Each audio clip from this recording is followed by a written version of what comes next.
Mheshimiwa Jenista tumefanya naye kazi kama mbunge na kama mawaziri.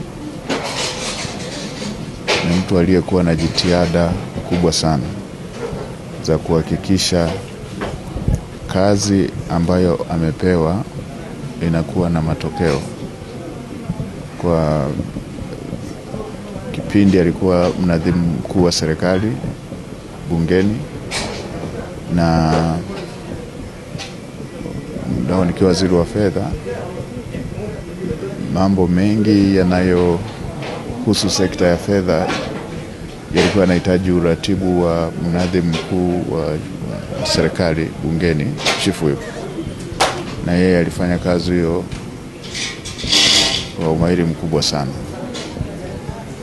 Ni mtu aliyekuwa anataka mara zote kuona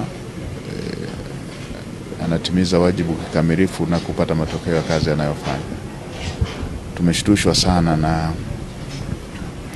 tukio hili la msiba, kwa sababu ni majuzi tu hivi tulikuwa wote bungeni na hakuwa analalamika jambo lolote linalohusiana na masuala ya kiafya. Kwa hiyo tunamwachia Mungu. Yeye alitoa na sasa ametoa, jina lake lihimidiwe.